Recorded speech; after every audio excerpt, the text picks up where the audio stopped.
Hello, and welcome to our 2024 Diverse Perspectives in Digital Media and Design Speaker Series.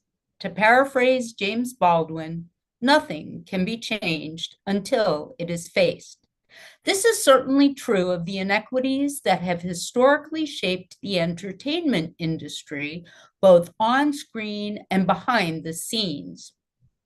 We would like to begin today's event by acknowledging the land on which we gather here in Storrs, Connecticut, that it is the territory of the Mohegan, Mashantucket Pequot, Eastern Pequot, Schaghticoke, Golden Hill Pagusset, Nipmuc, and Lenape peoples, who have stewarded this land throughout the generations. We thank them for their strength and resilience in protecting this land, and aspire to uphold our responsibilities according to their example.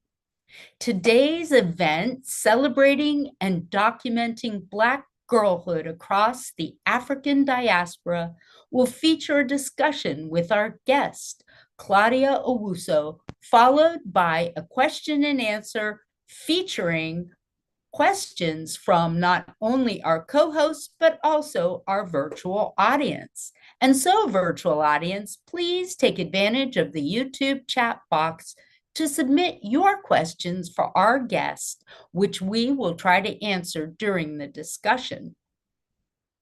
I'm Clarissa Seglio, a U.S. cultural historian trained in the interdisciplinary field of American studies, and I work at the intersections of museum studies, public history, and digital humanities.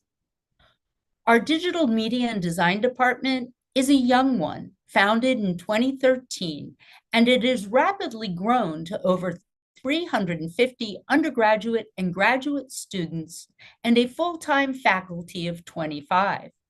We have 7 undergraduate concentrations across the full digital media spectrum: film production, animation, interactivity, business, and the humanities at both our Storrs and Stanford campuses.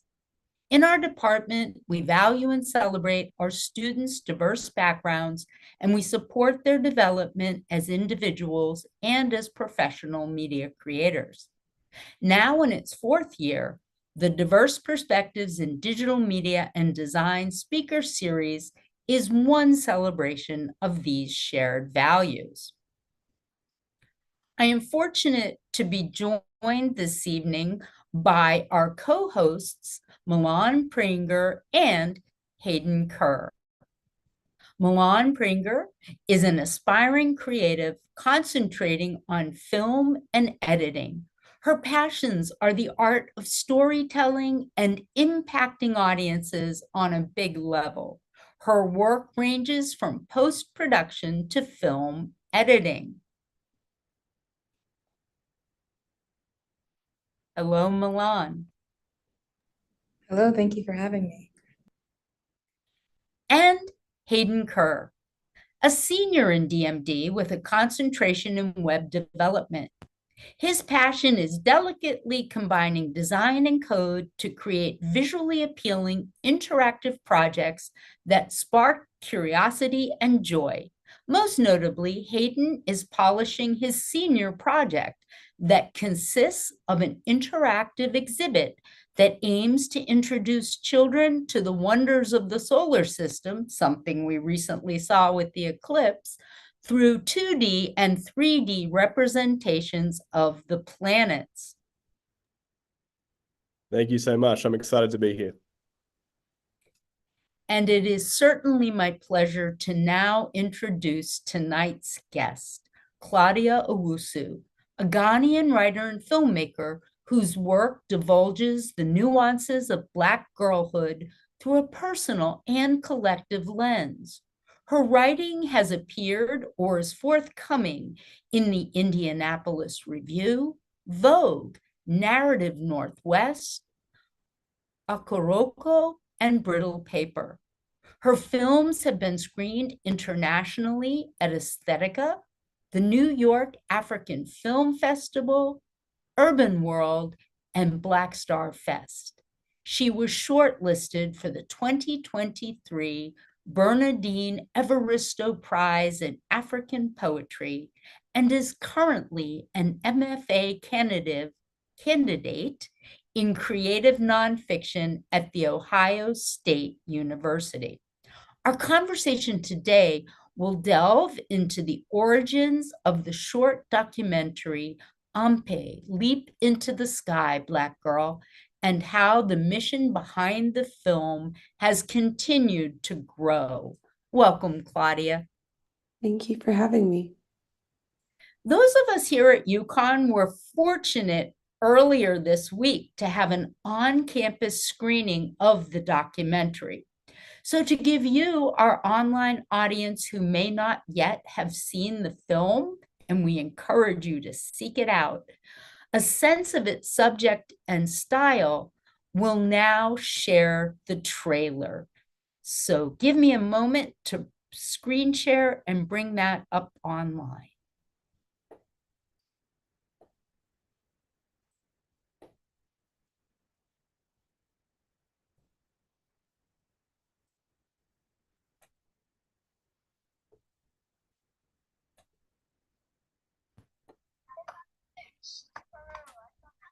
Ampe is a traditional Ghanaian game where you basically jump and throw your legs. I just saw girls playing it during lunches and like during breaks in school.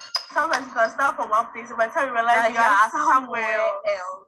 It makes you feel powerful. Like you don't have a care in the world. We women don't have particular games assigned to us or adopted by us. But Ampe is a game that as soon as you mention it everywhere, they know it's a female game.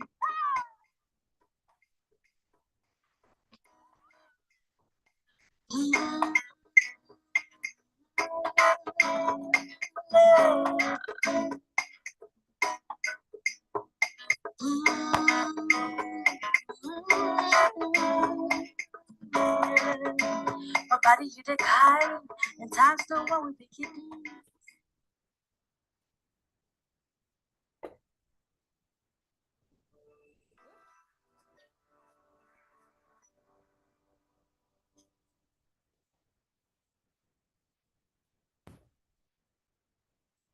Excuse that little extra flourish added by my YouTube self scroll. But now I'd like to turn it over to our co-hosts so that we can really dig in together, both on screen and behind the scenes, into not only Ampe, Jump into the Sky, Black Girl, but also our creator, Claudia's career.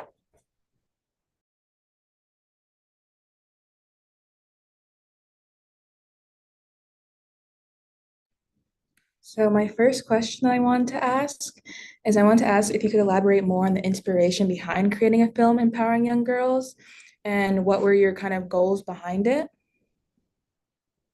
Yeah, first and foremost, thank you for having me. I'm really excited to be in conversation with you both. Um, a little background on the film. It's based out of Columbus, Ohio, and Accra, Ghana, because they're sister cities. And my co-director is one of my longtime friends, Ife Oluwamuyide. And we have both always been interested in the creative arts, but specifically film, and wanted to really contribute to the narrative lineage that we were seeing of Black girls on screen. We love any film centering Black girls and coming of age narratives around Black girls specifically. And so, for example, I think there's been a recent film like, Miss Juneteenth, Selah and the Spades, etc. And so whenever any of those films would come out, Ife and I would always just talk about it. And that kind of fanned our desire to also create, either by way of narrative films or even documentary films. We really just wanted to contribute to depictions of Black girlhood on screen. And so that's kind of how the idea began for us, just really thinking about what already existed and then where we could fit in on that conversation, by just truly telling what we know. Yeah, thank you for that answer. Also a pleasure to have you join us here. I really appreciate this opportunity to have this conversation. Speaking more on Ampe, Could you discuss the process of documenting the experiences of young Ghanaian women in both Columbus and Accra? So what were some of the common themes or differences you observed in their relationship to the tradition and their cultural identity? Yeah, I think early on within our pre-production phase, it started to become clear how much of a coming of age ritual Ampe was. I think on the end of the, Ghanaian American girls in Columbus, Ohio, there was this sense of nostalgia, and also the sense of isolation because they had physically left the country, and sort of in the new community that they existed in, it wasn't as common to see Ampe being played. And then I think on the opposite end, the girls in Ghana also held that same feeling of nostalgia, but maybe with a little less isolation, just because even if you are not playing it, you may hear it from a distance while driving through traffic, or may see schoolgirls in a neighboring school playing the game. And so I think the emotional weights and the investments were definitely the same. And all around, there was this sort of agreement about how impactful the game of Ampe had been. But I'd say that the girls in the diaspora, there was a bit more of an isolation in their reflection whenever they shared about their experience with the game. Thank you for that. Mm-hmm. I was wondering if you could discuss the process of documenting the experiences of the women, and if there were any kind of themes that you noticed or any stark differences as well. Yeah, I think the process, something that really helped us was just really trying to be intentional about pre-production. So even before we were sure what the heart of the film was going to be, we had already called around, and kind of interviewed, set up Zoom meetings with other girls that, were in our community. So really just getting a consensus. And I think we did that because we believed in the idea and we could see the thesis formulating, but it was another thing to have other girls sort of share their own experiences of the game and then have sort of the thesis of the film be confirmed. So I think that really helped us as far as the development of the film goes and maybe the themes that we were following. So for example, we could sense that feeling of nostalgia, we could sense that feeling and that theme of coming of age rituals, but also in the preliminary interviews, we could sense sort of an ongoing thread of confidence or voice or safe spaces, and then also community and sisterhood. So I think the more we talk to other girls around us, the more these themes were sort of coming together in a way that we could, I guess, organize because we knew that, okay, cool, the main theme is a coming of age ritual, and then maybe some of these sub themes are about leadership, sisterhood, friendship. And so I think that helped us think about the narrative beats in the film just by way of the interviews that we conducted in pre-production.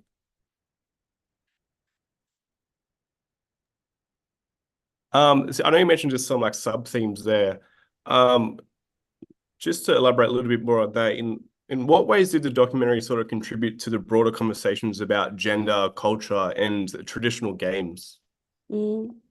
Yeah, I think a big response that we always get, after sharing the film or screening it, especially within Ghanaian audiences, is that people never thought to perceive the film and to perceive the game in such a way. Even in our pre-production, fundraising was such a big part of our ability to finance the film. And so whenever we tell people, oh, we're making a game about Ampe, people kind of laughed or like looked at us really interestingly. And I think there is something to be said about girls' games, and how maybe overlooked they are when it comes to conversations of, just the mundane yet formative experiences that we have as Black girls.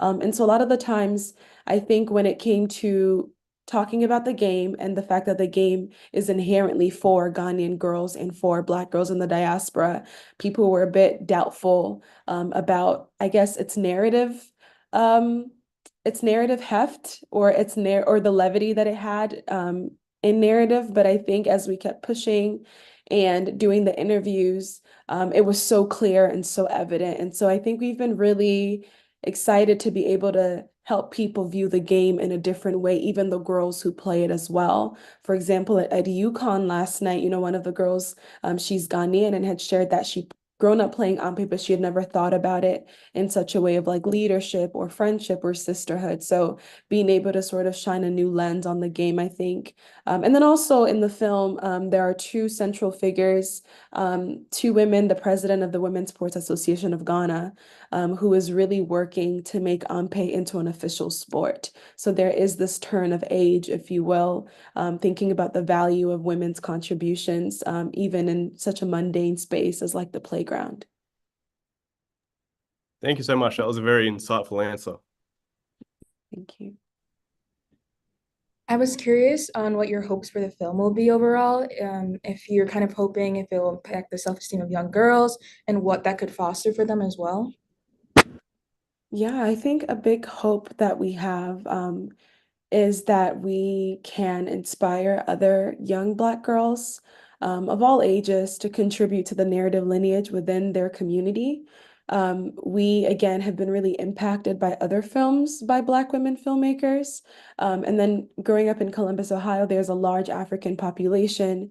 And so it's been nice to be able to create something that is wholly dedicated to this community that we belong to. And so sort of an analogy that I can make is like thinking about it like beads on a necklace. So it's like we have the bead of Ampe on this necklace, and hopefully other Ghanaian girls and African girls and Black girls in the diaspora can kind of also contribute their beads into like making this necklace and, pulling together our narrative lineage across space, time, and yeah, themes. We really just are excited to see what comes after this.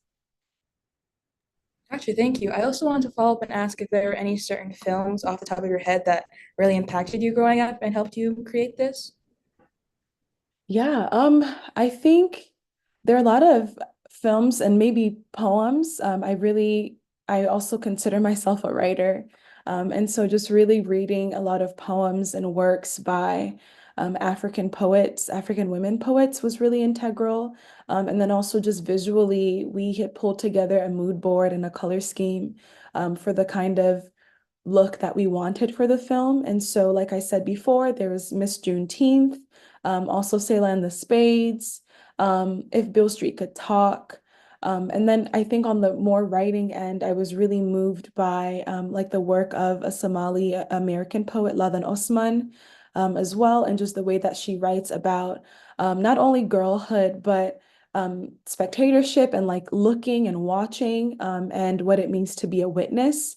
And so that was really integral, I think, when it comes to Ampe, thinking about the collection of women playing the game or the collection of girls playing the game and what happens when Black girls gather. So I think it really moved a lot through both past films that we've watched and then also poems and essays that we spent time with in our pre-production phase.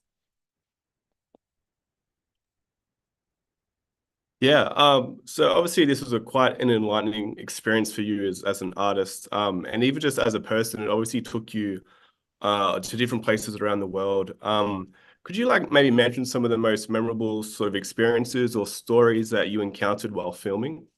Yeah, one of my favorite scenes in the film is the salon scene in which girls from all over Accra file into the salon and sit together talking, and their voices get lost in the chorus, but there's a lot of laughter.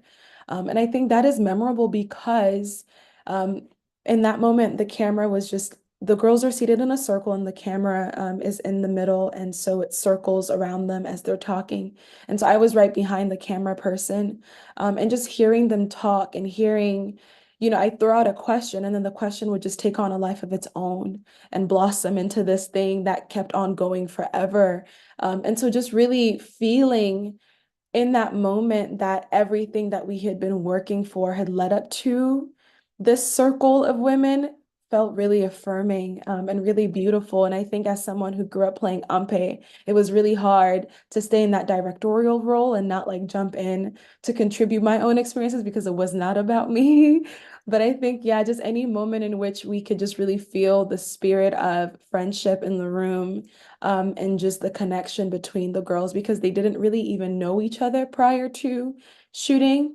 And then I'd say that another memorable moment that I can think of is in one community screening that we did, one of our cast members was present.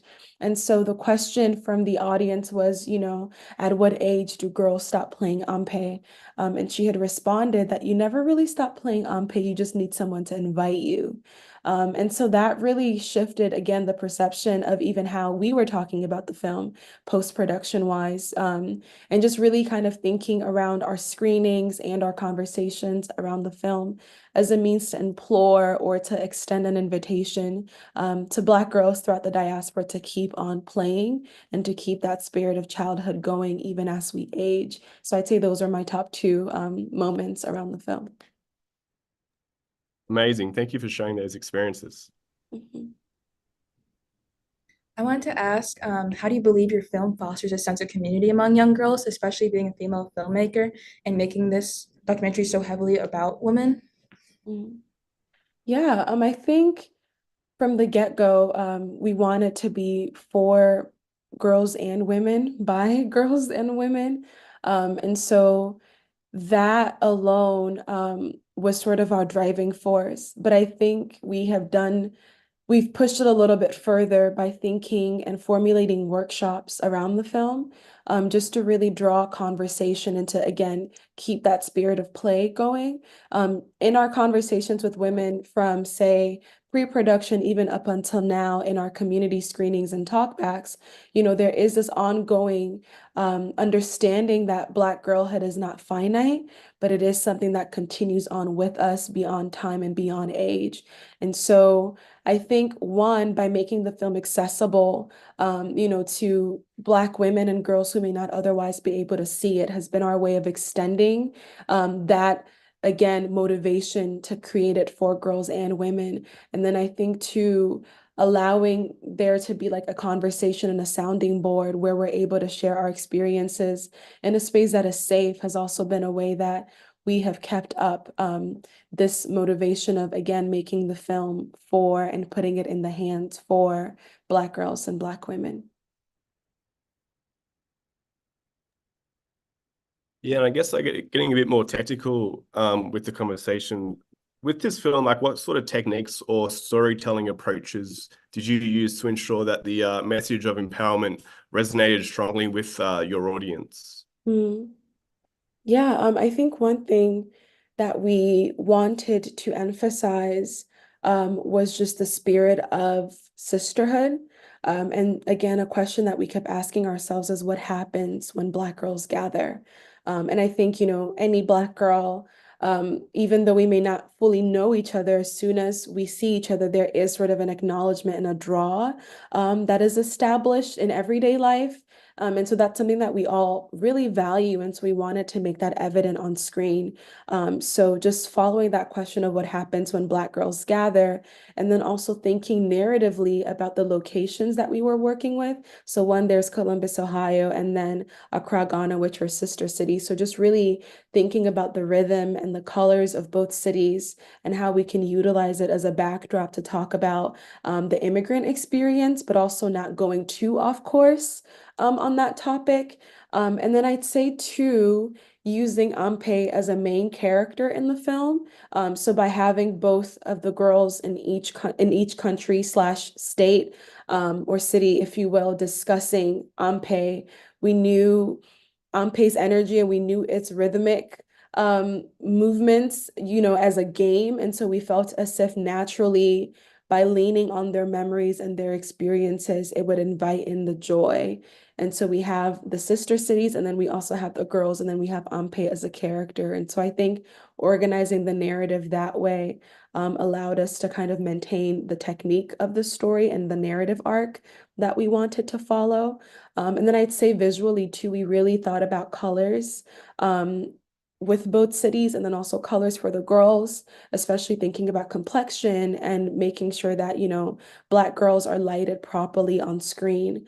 And then I'd say too, thinking about the lighting, we often prioritize the girls being backlit, just because we wanted to emphasize this idea of otherworldliness, and magic when Black girls gather. And so these are some of the movements that we took when planning our production phase.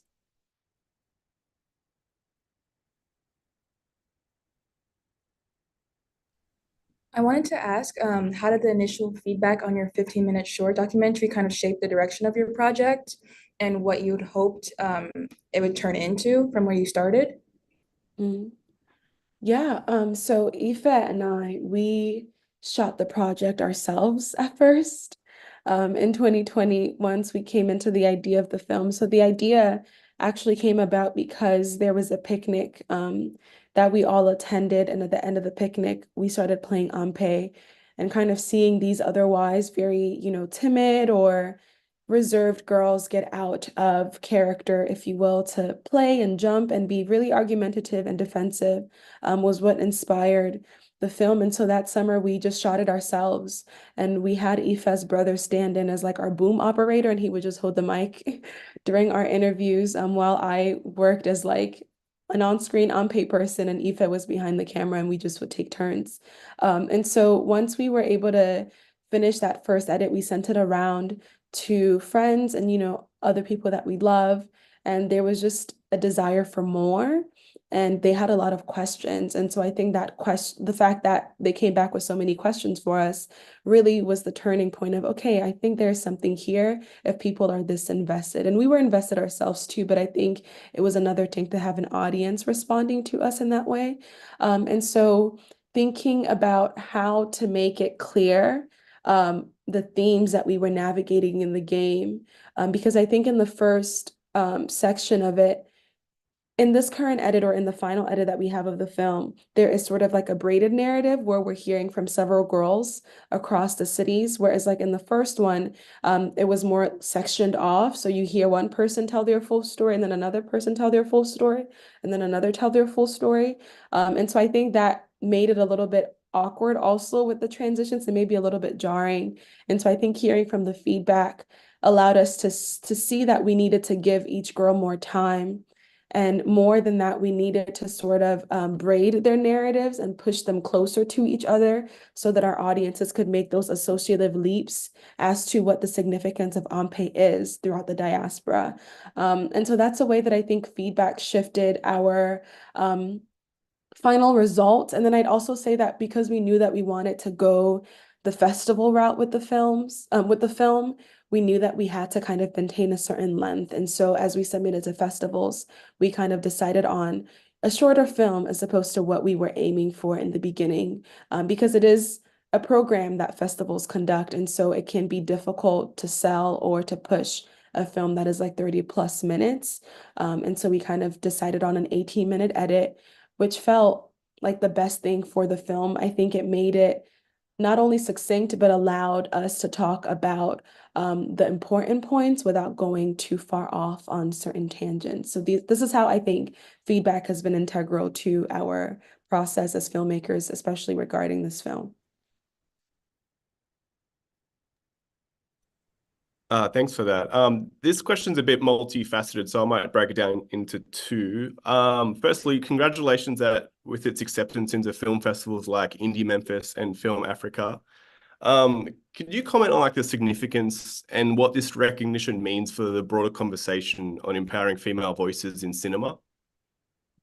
Yes, absolutely. I think especially with spaces like Indie Memphis, Film Africa, or even Black Star, and also the New York African Film Festival, those are inherently Black spaces, and also African spaces. And so thinking about their ability, because a lot of our funding for the film actually came from the Black Star Pitch Fund. And so just really being able to be affirmed financially by Black Star did a whole lot for our confidence regarding the film. Because prior to that, even though we were going to make the film anyway, it did feel as if we were existing isolated from a wider film community. And so really being affirmed and trusted, with their approval, with their funding was really integral to pushing us and also supporting us in our production. And so I think that gave us the opportunity to not only think of ourselves as filmmakers, but also as cultural contributors. Especially because with the New York African Film Festival, it is championed, by Mahin Bonetti, who is just such an integral part of African cinema in the US. And so thinking about just the platform that she has built, and then also our film being screened there was a moment in which we felt that we had quote unquote made it, or at least we were getting closer to our goal, which is that we want to keep contributing to this narrative lineage. And so, yeah, I think it's a journey that Aoife and I are both on individually and collectively, but our goal is to just keep bridging the gap of stories concerning Black women and African women in the diaspora. Thank you. That was a great answer. And there was a little bit more to this question. I'll just go ahead and ask. Could you also share some insights into how your work has been received by audiences from different cultural backgrounds, and how has that recognition sort of influenced your artistic journey and future aspirations? I think one thing that really stands out, so we've had screenings with Africans in the audience, Ghanaians in the audience, and then also, just African American women and girls in the audience as well. And so I have really been moved by the overlaps that have been brought up in conversation, especially when, African American girls and women or Black women and girls are in the audience, and they see connections with like hand games or hopscotch or double dutch. And then we get to see the nuance of our experiences, even though we are in a way separated by culture and nationality. So I think overall, seeing the overlap has been really touching and healing for a lot of us.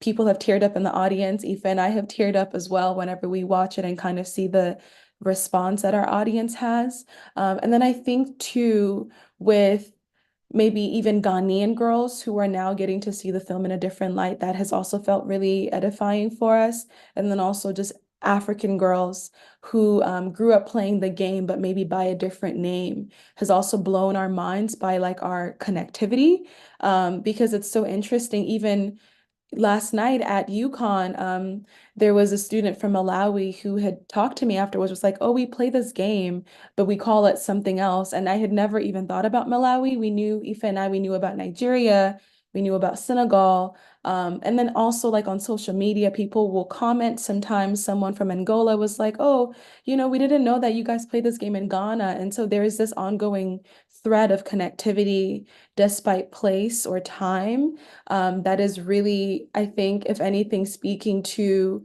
just the bond of Black girlhood, and our innovation and our creativity, when thinking about how something can be so similar and yet different based on our own kind of like creative inventions around the game. Thank you so much. I love that it's grown into this way that people can continue to connect even after the film's been released, and that was awesome. Thank you. Thank you. Yeah, noting in your bio, I noticed that you mentioned your favorite song was Bins by Solange. It definitely suggests a connection to music as a source of inspiration. I wanted to know, how does music influence your creative process, and are there any specific artists or genres that inspires your work? Yeah, I love music. And I will say that for Ampe, there's a song in the credits called Good Old Days by Queba, who is a Ghanaian artist. And I heard that song maybe some years ago in 2018. And so as soon as we confirmed that we were doing this project, Aoife and I were so persistent about reaching out to her in order to get the song. And that song almost felt like an early thesis, even before we knew what the film was going to be, because she's talking about all these memories on the playground and like how we're not supposed to forget those good old days. And so that song was so integral to, it felt like a light at the end of the tunnel. Like we knew that once the film was finished, we would have the song. And so it kind of kept us going in a lot of ways. But I will say that for me, I am, a curator of playlists. as we speak. I am always inventing a new playlist, especially around a project. And even for Ampe, we curated a playlist just to kind of think about, again, the mood and the voice of the film. And, if the girls in the film were to be playing a song, what might that song be? And so kind of just thinking about who our subjects were, what they loved, maybe what they didn't love, maybe what songs they had listened to as girls versus maybe the primary school age girls, what songs they're listening to now, and maybe even trying to pave a journey of Black girlhood through music. And so, for example, a song like Bins is talking about being carefree. It's talking about sort of like making one's own choices, and taking up space in a vehicle on a highway. And there's just something about that careless abandon that speaks to me and is a part of my ongoing sense of self as a Black woman filmmaker and a Black woman artist. And so, yeah, I think music, especially thinking about how rhythmic Ampe is, that went a lot into our scoring of the film. So, for example, we were taking a lot of inspiration from like high life music, which is really, important in Ghanaian culture. And then also there is a moment in the film in which we turn to the older women, and we had a sample of a mutual friend's grandmother's voice in the background of the score at that timestamp in the film. So just thinking about the collective layering of like women's voices and the musicality of the game of Ampe and also High Life was just like a adding to all the textures that we wanted to explore in the film.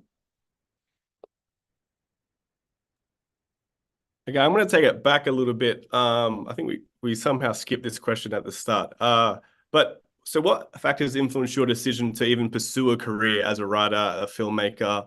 I know you mentioned Juneteenth before as a film that inspired you. Were there any other particular films or moments that inspired you along this path? Mhm. Yeah, I think for me, I've always been a writer first.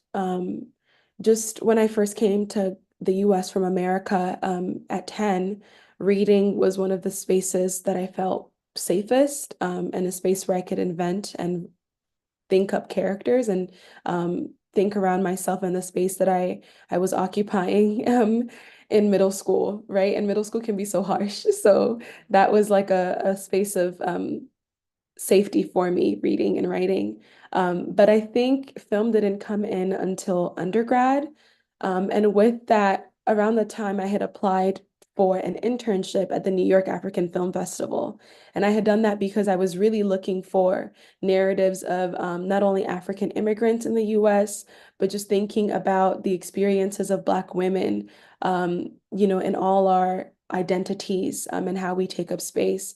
And so I think just by being at the New York African Film Festival and just seeing how kind Mahin Bonetti, again, the organizer of the festival was, it really had an impact on me. And then simultaneously in my undergrad, there was an undergraduate grant that I had applied for, that really required a visual project. And I didn't even know what that really even looked like for me, but I did it anyway, because I wanted to try something new. And so I think just by way of, having other Black women who trusted and believed and encouraged me, has been really influential to shaping not only my career, but also my ability to experiment and to move into new waters. And so right now, like I definitely wholly identify as a writer and a filmmaker, but I think that wouldn't have been possible without the New York African Film Festival or without that undergraduate grant that I applied for. I noted how you're a writer and a poet as well. As someone shortlisted for the 2023 Bernardine Evaristo Prize in African Poetry, how does poetry express your experiences and perspectives, especially with the context of your background and your gender as well? Mm. Yeah, I love that question. I think poetry really colors the lens through which I see the world. And then, I think in film, poetry allows for me to think about the image. Because I mean, in writing, you're working with a lot of, similes and metaphors, etc. But then I'm thinking about what the equivalent can be like on screen. How can I paint this image in a way that, tethers not only my reader, but also my viewer to the story that I am telling. And so I think that is sort of how poetry is shaping my experience of filmmaking. And then I will also say that culturally, I speak a language called Chi, and so Chi is a very poetic language. Even sort of in the simplicity of like our sentences, there is a lot of poetry embedded. And so thinking about how that can also be conveyed in my films as well, or like in my work, maybe through the spaces that I'm creating for my subjects. And then I think too, in poetry, you are often at times telling a story within a few, within a few lines. And so thinking about that project of time and how do you work against time to tell something the best way that you can. And I think that is helping me to be more judicial with my cutting, especially in film, because, theoretically we can keep an audience here forever, but who's going to enjoy that? And so thinking about how I can always make judicial cuts just because of my own work as like a reader in poetry and then also a writer of poetry. I guess sort of expanding on that a little bit, the same sort of line of thought. As an MFA candidate in creative nonfiction at the Ohio State University, what are some of the key lessons or experiences from your program that have shaped your approach to storytelling? Mm. I will say that something that studying creative nonfiction in the writing form has really taught me is the freedom to speculate, mainly because when writing essays or memoirs, etc., there's often so much that one does not know. And so the permission to admit what you don't know on the page, I think has, I guess, shifted my approach into nonfiction in a way that I'm still processing. And I think too, I've been thinking a lot about like the personal that is embedded in writing about oneself on the page versus say the distance of interviewing someone else and then having to cut their story and their recollection of their story. And so there is a little bit of like a personal self on the page versus maybe a more distanced spectator when thinking about someone else's story. And so I'm still negotiating, and I don't have maybe the perfect answer, but I'm still negotiating what speculation looks like in my work as a writer, and then also maybe even in my work as a filmmaker, and what it means to bridge in the gaps when navigating a story. And I think in film, we can do that with like B-rolls and voiceover. And then I'm sensing that in writing, we can do that by just admitting the things that we don't know and speculating around maybe like what the possibilities look like when we don't know something. Yeah, so that's kind of how I've been thinking about it. Being a writer and a storyteller, how do you envision continuing to create spaces for Black girls and women to share their experiences and contribute to the overall narrative kind of story for their communities? Yeah, I think that I have been really interested in, again, this idea of speculation and how to bring into light the stories that may not otherwise be told. And really doing that by turning inward first. And with that, which is to say that I'm looking at the women that surround me. And I think narrowing that lens and being as specific as possible by telling the stories and the experiences of my friends, my sisters, my mother, my aunts. I am sensing that the more specific, the more universal storytelling is. And so by honoring their stories, by giving them space on the page to share about what they've lived through, what their joys and heartbreaks look like, I think I am hoping to continue in this wider work of the collective experiences of girls and women. I'm really interested, of course, like in my personal lens, but I'm even more excited about like a collective lens of what we have lived through, what we have survived, what we are celebrating, what we are loving, and what we are hating, all on the page and then also all on the screen. Just circling back to Ampe, you mentioned in an interview with OK Africa briefly that you couldn't get to travel to Ghana on faith alone. You had to rely on some funding at some point. Given the rarity of mainstream films dedicated solely to Black girl joy, What challenges did you encounter in trying to like sell the story, and how did you overcome them? Mm. Yeah, I think oftentimes there isn't a lot of funding for Black filmmakers. And so one, having to overcome our own inexperience and not letting that, prevent us from giving a push forward to this thing that we believed in, even if other people were saying no. And so it really took us some time to be able to figure out what exactly an application needed. And now, like, we're always talking about how to make our experiences and grant applications more accessible to other young filmmakers. But yeah, so not feeling as if we really had direction on, okay, how do you apply for a grant? What does that look like? And then also, there aren't a lot of grants specified for, Black women artists or the narratives and stories of Black women artists. And so really having to put matters into our own hands and think about how can we create this project. And that's how a fundraiser came in. And then often at times too, we had to just turn towards some women-led organizations or nonprofits that we knew of, and thinking about smaller grants and how we can apply for that, and then kind of add that all into our overall income for the film. And then I'd also say that just really getting feedback, allowing ourselves to get feedback from people of different experience levels that we knew in our community, and asking for other people to connect us with their network as well. That was a challenge, but I think once people maybe opened the door, it became a lot easier. And then I'd also say that a challenge that we had, especially on the Ghana front of things, would just be investing our own money, and just really making sure that we were dedicating time into the film with the knowledge that payment or success may not come.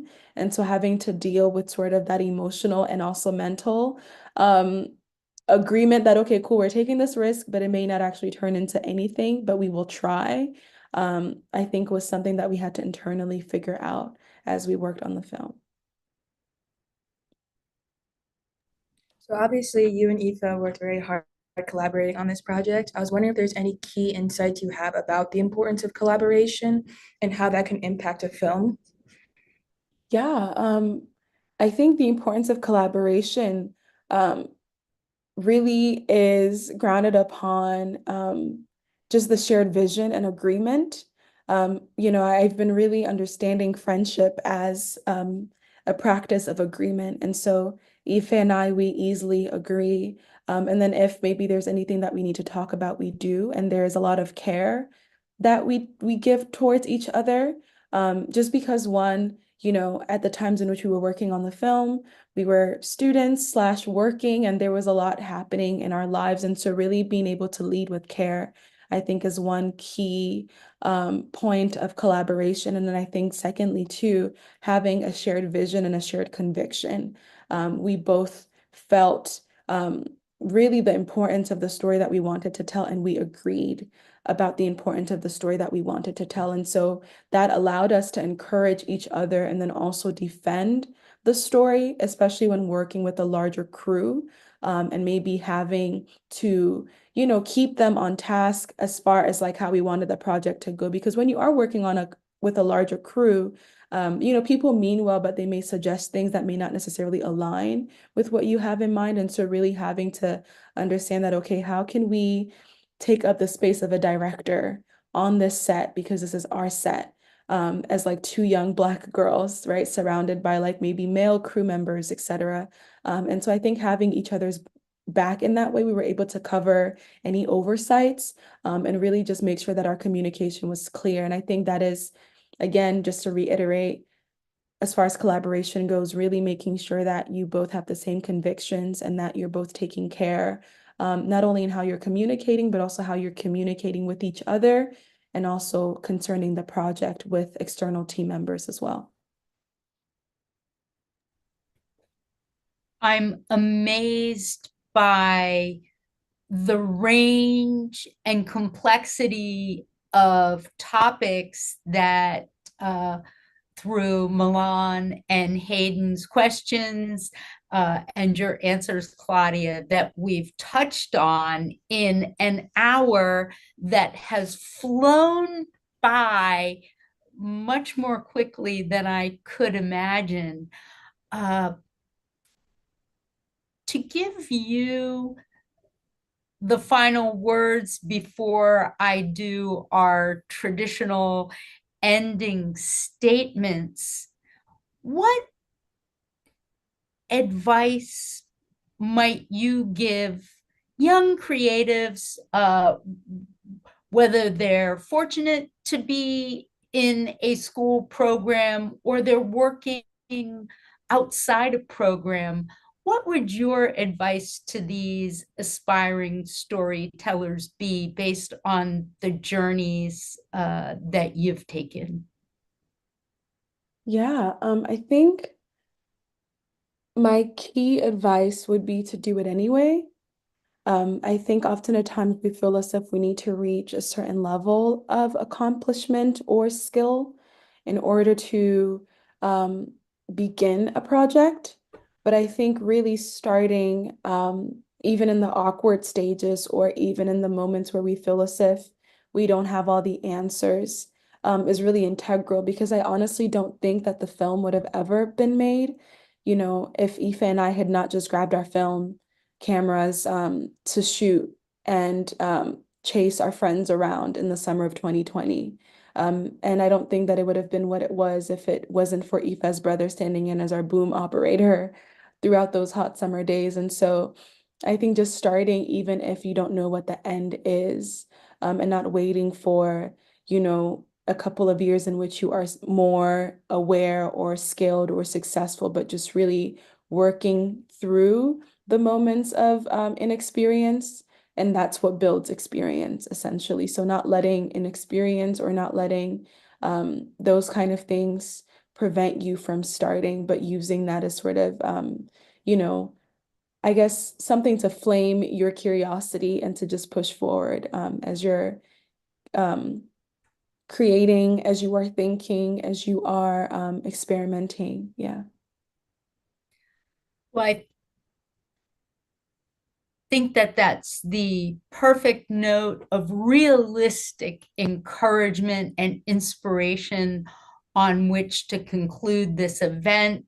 I want to thank you, Claudia Owusu, for your candid, authentic, and generous sharing with us this evening. And also thank you to our co-hosts, Milan and Hayden, and to Sabrina Clemens, our event producer behind the scenes.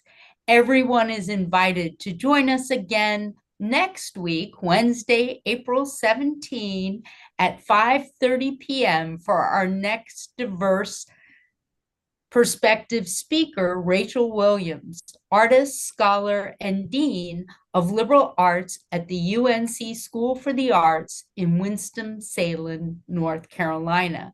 Check out our entire lineup in our Diverse Perspectives in Digital Media and Design 2024 speaker series at UConn, at dmd.uconn.edu/diverse. And don't forget to subscribe to us here on YouTube and to follow our other social media channels at UConn DMD to see all of our department's great content. Thanks to our students and to everyone who worked together to produce this event. And thank you too to our virtual audience for joining us today. I hope that all of you are as inspired about Claudia and Aoife's work and Claudia's insights as we are here in this Zoom room. There is work to be done, but if we continue to mentor and inspire our young creatives, together we can change this digital world for the better. Thank you again, and good night.